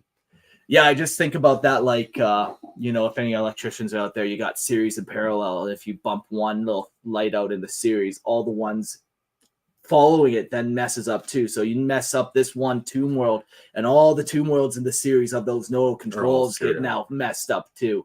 Look at this guy talking tech speak. Well, I also like, since we talked about how like the Tyranids have become that kind of mindless, just destructive force, and since the Necron are no longer that thing, the idea that they have to have vulnerabilities and weaknesses and drawbacks is very important to making them feel more than just mindless zombies. And since they've done that, I think quite well with this whole idea that like, yeah, their tech is super powerful. They're really amazing, but also it's just kind of falling apart because it's so old. Yeah. And they're not really like able to handle that. It's just time. Like, even though they are theory, Jeff Goldblum, Jeff Goldblum coming back, from his Jurassic Park scientist. I even think that like, it's gone. Carry on. Yeah, I just think that that's very necessary to giving the Necron their depth. Is like, number one, their biggest weakness is internal politicking. Each one of them is going to stab each other in the back for some slight that they probably don't remember. Yeah, that's part of it. And then the other part is just like, they're so old. Things they might just line up this beam that can literally like annihilate a whole planet, and it just it's broken. And it's just so old they like can't. It's just not going to work. I think that's an awesome part of their lore too that gives them more depth. There's a couple cool ways that they've done it. Like, another way to kind of keep Necron lower tier, or like not just all powerful as the Yeah, classic. just Not everything is woken up yet, but like it's cool to have some more ways of limiting them than just we haven't seen what they have in store. Yes, they have unlimited power. We just haven't seen it yet, so we're fine. So yeah, a couple cool limiters. I always think that when I'm writing lore, it's like, okay, what are some cool things? And like for every 2 cool things I write, I better have one downside or one thing that's like cool but not beneficial. Yeah, you know, it prevents you from just having like a perfect Mary Sue, some might say, yes, or a that's Gary right. Stew, Yes. if you're indifferent to gender. The ramifications extend far beyond the desolate surfaces. For the Imperium and other galactic denizens, these failed tomb worlds stand as ominous warnings, veiled in the chilling silence of what might yet come. The unsettling quiet of a world marred by failed reactivation becomes a breeding ground for fear and suspicion. As the galaxy remains oblivious to the full scope of the Necron's potential wrath, the shadow of these dormant worlds loom large, their broken technology and scattered forces serving a dark omen of the horrors that could be unleashed should the Necron's grand awakening ever be complete. Yeah, okay, comment section, that's fun. We gotta start selling this antivirus software. Yeah, we have the Ordo antivirus that you can get for $12.99 USD. It's, to be clear, a month. More expensive than a Patreon subscription. It's true, yeah, but this will keep you safe from Necron infestation on your laptop. We can say that guaranteed. Guaranteed, yes. You will never have a problem with a Necron. I promise you. The only thing that comes on the disc is a picture mark. I got you. You're safe. Where's our merch guy? We need it. All right. Awaken Necron technology. In the cold, unfeeling depths of the awakening tomb world, the slumbering Necrons guard secrets of arcane technology that defied this comprehension of even the most learned of Imperial scholars. As their dormant catacombs stir to life, ancient war machines and artifacts emerge from the abyss of time, their purpose and design forged in the crucible of a forgotten era. Monolithic constructs whose sheer scale and power dwarf even the most advanced of contemporary weaponry rise from their resting places, their surfaces etched with inscrutable glyphs that glow with a malevolent light. These behemoths, driven by the dark energies of the void and the enigmatic power of the Catan, are designed to lay waste to entire star systems with an efficiency that borders on the horrific. Amidst these colossal war machines, the more insidious wonders of Necron technology are unearthed from the shadows of their tombs. Devices that manipulate the very fabric of reality, wielding temporal fields that can suspend entire battalions in stasis or rend the fabric of space itself. Such artifacts enshrined within the labyrinthine depths of Necron tombs are beyond the reach of modern science. When uncovered, they present not just a threat, but a tantalizing glimpse into a power so ancient and destructive that it threatens to overshadow any technological marvel possessed by the galaxy's more youthful races. The implications of such technology falling into the hands of human or Xenos factions are catastrophic, as their alien relics possess the potential to rewrite the balance of power across the stars. Interesting thought that just came to mind is even how like the Ordo Xenos Death Watch use like a Necron phase sword, for example. Sure. Right? Like even something as simple as like a basic sword for the Necron is like super advanced. We're going to use this against them. Yeah. Right? So just so much room for like whatever technological marvel you could think of. I like to think too of like how to use it creatively. It's like, yeah, they could just deatomize an entire planet, or they could create a weapon that like sucks all the water from the air, and then in return it, you know, you come up with some creative, clever technology that isn't just like blow things up. Exactly. And also, even it doesn't have to be weapons. Like again, it could be shielding tech, it could be teleportation, transportation, like any field that of great technology. landscaper at the beginning of the episode, he needs some good gear too. Yeah, exactly. Well, yeah, mountain leveler, not for destructive purposes, but he's building mountains so that they like spell out a word or his name. F you.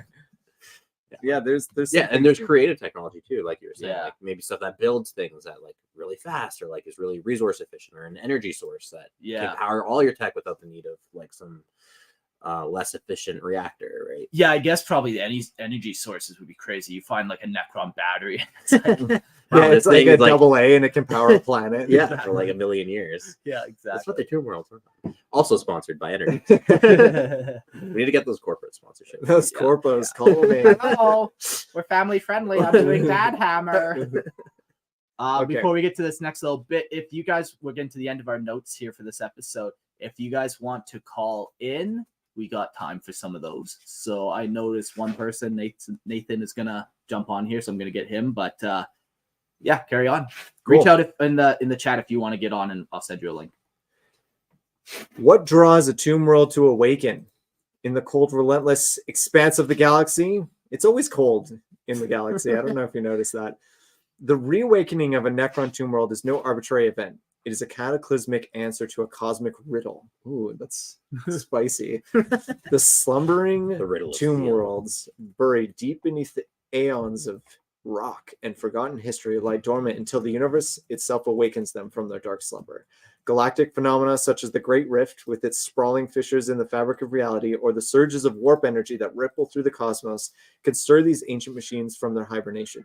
As the universe undergoes its tumultuous transformations, these disturbances are felt even in the deep subterranean sanctums of the Necron tomb worlds, setting in motion the inexorable rise of the sleeping legions. I wonder, do you think there's ever been like other like major rifts in space caused by the warp in the 60 million years between the Necrons going to sleep and now?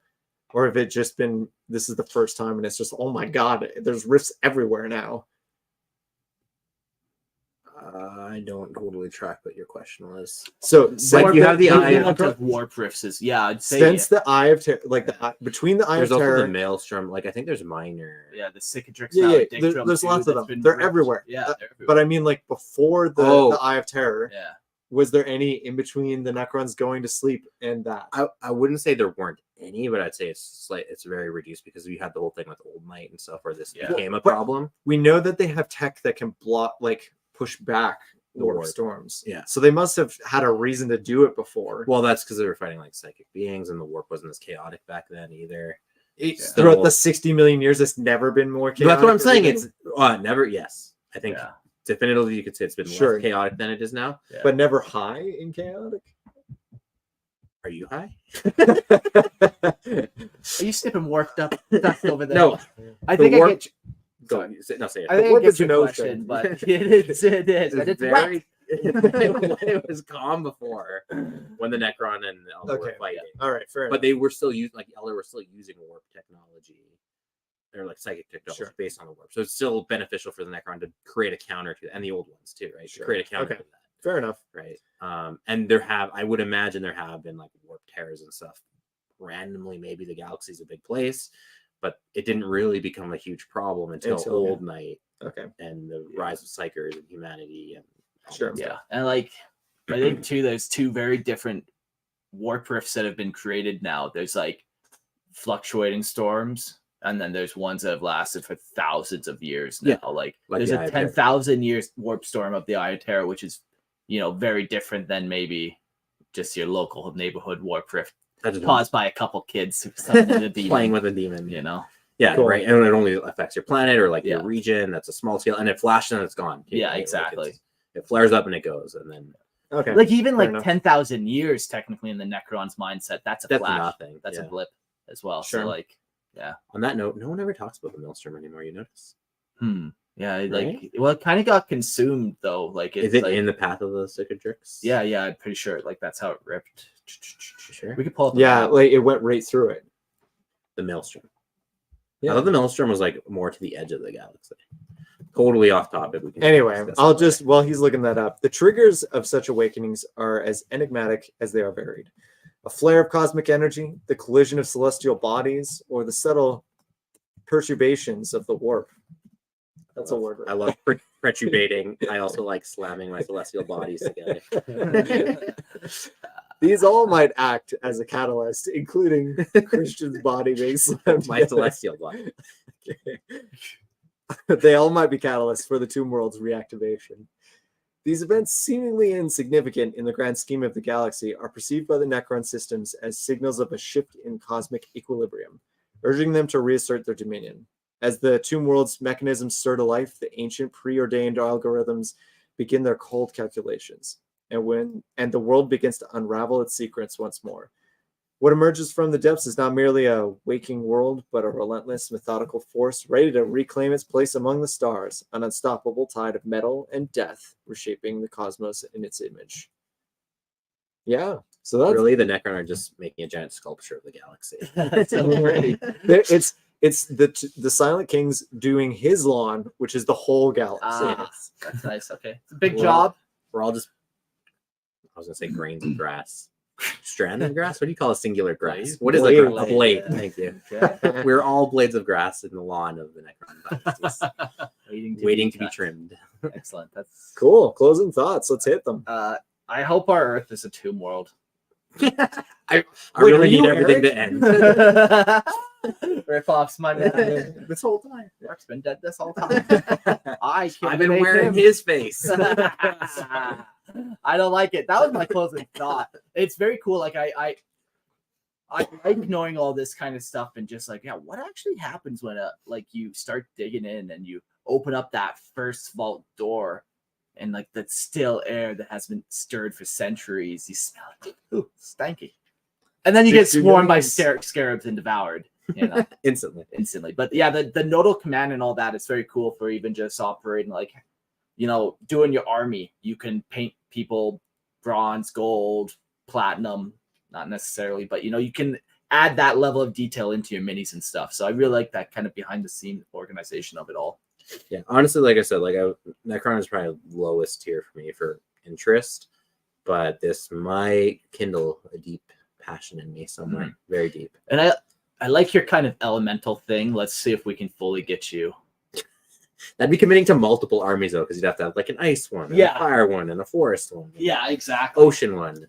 Oh man, I'm already thinking about how much that's going to cost. It's Well, you can happening. even just do one squad of warriors in each. Oh yes, on top of everything else that I haven't done yet. Love it. So you just If someone else wants to do the work of that, Please please done him again. take my idea. Hello? Did you unplug me? No, I unplugged the other one for sure. Okay, good. All right.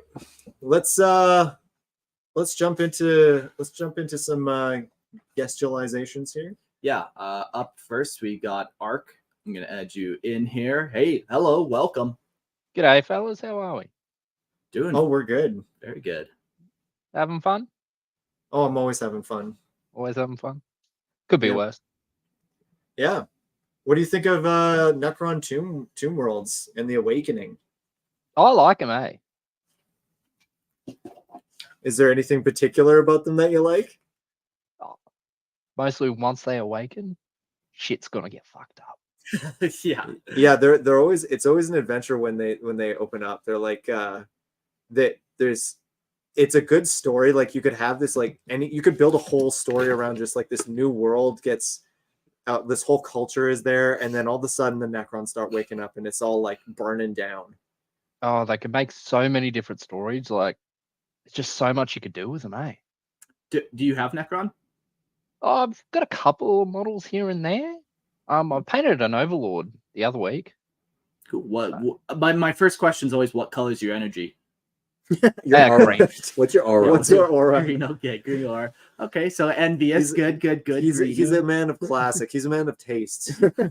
He's an Something like that. original. But I've got an idea for like a gemstone style.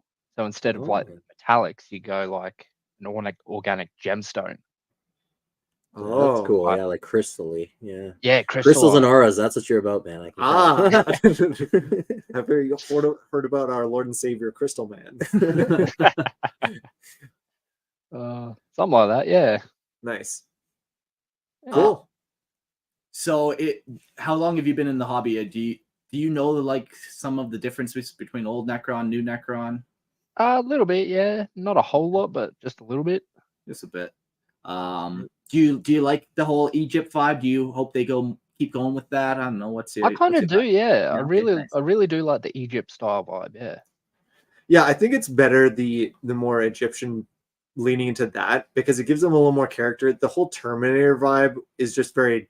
There's not a lot to, like. There's enough things wanting to kill you just for the sake of killing you in 40K. You know, Yeah. we got that. It gives them more personality Yeah. when they're like when you have that more like I'm entombing myself forever so I can be immortal vibe. I think it's just better than the just kill the Terminator. Like they still have that relentless, they're coming forever, but the vibe of them being more, I don't know, this chasing immortality vibe, I think it just works for them better. Yeah, it's more depth definitely. of the personality of it. Yeah. Versus just like marching forward and like mindlessly killing. Yeah. It's like Mm. everything in Warhammer does that, right? But just having some more That's depth, just the some baseline. interest to it, like that definitely goes. Sounds like Australia. Correct. Like, I think my toilet tried to kill me this morning. So Yeah, those things spin the wrong way and all. Fuck you into the warp. it's Oh, Necron that's where they technology, go damn it. down there. Any other thoughts here before we get the next person on? No, just Alright, love just it. chilling. Yeah, nice. We were talking before the show there, so I'm glad to see you made it in and joined us and stayed the whole time. Now that's listener commitment. retention, I've been told, and that's how we get those ads from Goodyear. I've been listening to Lorehammer for quite a few years now. So, and Dude. quite a few times actually. I I think I'm on my sixth listen of the Six entire. listen. Oh my god. Yeah, Well, you're feeding our families. damn straight. I'm the godfather for all your children now. So sweet. And now I can hit you with like a purple lore tag in the Discord, the lore guest, the sweet envied lore tag, and you can Oh, flaunt yes. that on bitches. Damn straight. Do it. Do it. Do it. Cool. All right, thanks, dude. Yeah, thanks for joining us. All good. Have a good one, fellas. See ya. Get him off my podcast now. Fuck that guy. And we also have Callus coming up next. I'll give him a second. I'm going to add you to the stage. Yeah, you always want to be careful. You never know. Yeah, it looks like we're good to go. You got to be here. ready to go. All right, my man, Callus, how's it going? He just wants to look at you. Yeah, just hidden. Blowing smoke. Hello, test. Callus, Typhon. He just wants to stare at you. Yeah. I kind of like this vibe. honestly. It's Very horrible for all the listeners, but whoever's the watching fun this thing is about enjoying it. live streams. It's- for sure. That's it. I'm getting fallen back in here. Remove that guy. Falling you back. Welcome. Fuck that guy. What's up? You got anything else for us since that guy's just wanted to look at us? I like Well, looking who at doesn't him, like to so- look at you? Let's be honest. Oh, But no, been working on chaos lately. cool. What kind of chaos? I just Why can't I finished, hear? almost finished my case for my, the base for my Abaddon. Okay. Oh yeah, you were showing me pictures of that. That's very cool. I sent you a photo, yeah. Yeah, man. Some of the bases are pretty cool. How, they're either standing on guys or like that one. I love the Aquila broken off and kind of spurting up and around. Like, yeah. Very Oh cool. yeah, I love that stuff. Hey, Okay. I'm not a big fan of just blank bases. Do you try to match them then? Like, are you gonna try to keep the base consistency? Yeah, Like, yeah, I think so. Like my orcs are gonna have a snowy theme to them. My blood angels are gonna have like a dry crack base from Baal sort of look. Yeah. And I haven't really decided too much, but I'm thinking I'm just gonna go with like a red Martian sort of theme for my chaos. Lots of blood. Lots of blood. Yeah, dude, chaos are fun to paint because you just get to be a little more wild with them, right? A little messy. Oh, yeah, with them or whatever. Yeah. Exactly. Like same with orcs. Like you just put a whole heap of glue on something, stand across the room, and just start throwing stuff at them. Very nice. Cool. Well, that other guy's not coming, so I think we're gonna finish up our episode notes. Thanks, Arch, for No worries. you saved the day with your Australian. Glad to vowel. help. We'll get you next time, Callus. Yeah. Yeah, he's gonna be having some tech issues. You're like freezing up or can't hear us. Yeah. All right. All right. Well, the final things of the show.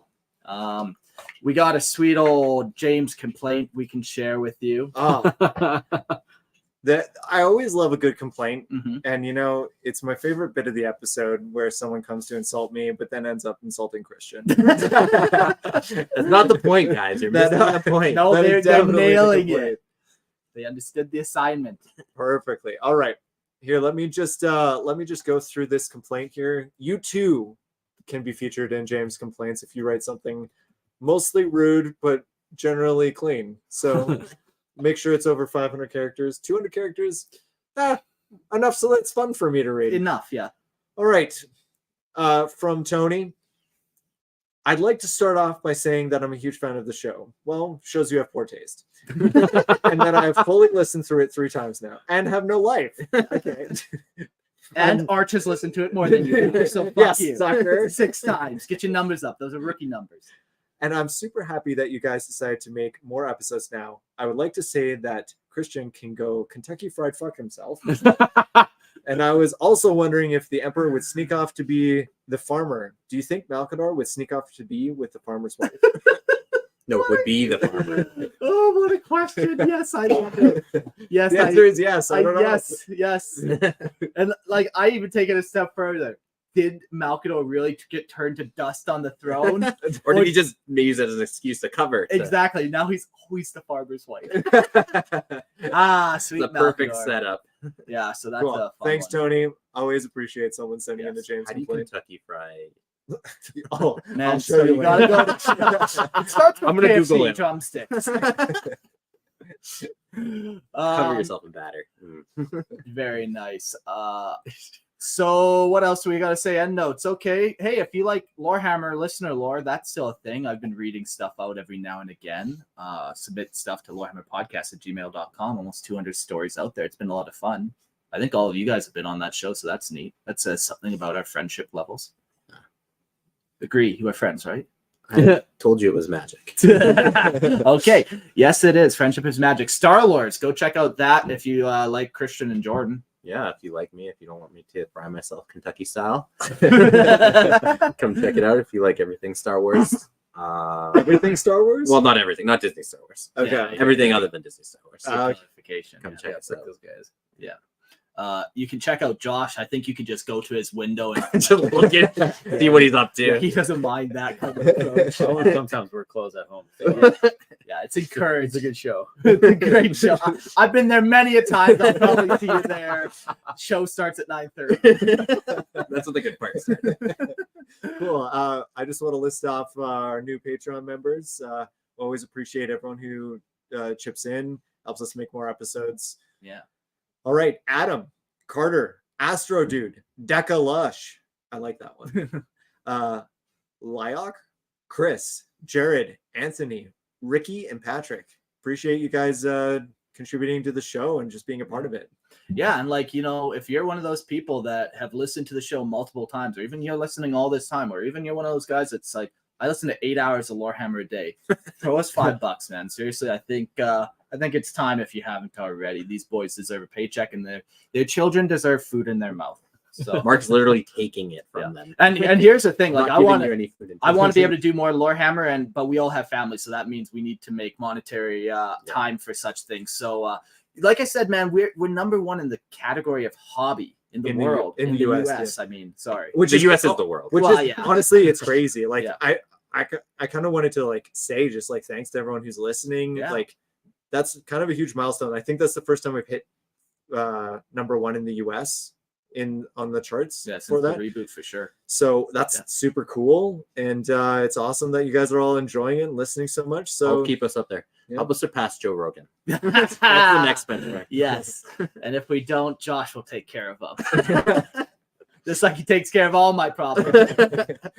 Yeah, stay in my closet, man. A lot of weird stuff in there. Ricky says we'll leave it on this because I think Lorehammer honestly is all about just community and the friends we make along the way. Really glad you guys are back. Ricky says discovered you during COVID and was bummed out when it's over. But yeah, man, we're back. We're happy to be doing content. Subscribe to the Patreon. As long as we're friends, it's never over. If you're listening, the final thing I'll say is we're about to do a Dad Hammer episode after this. So if you want to catch a little short story before we release the whole series, you can come join us. You know, you can find us in the Discord. Cool. Well, thanks everyone. Thanks boys for joining us. What's the next episode? Do we want to lean into like Vashtar, or do we want to leave into Votan? Either way, we're doing V's. V's.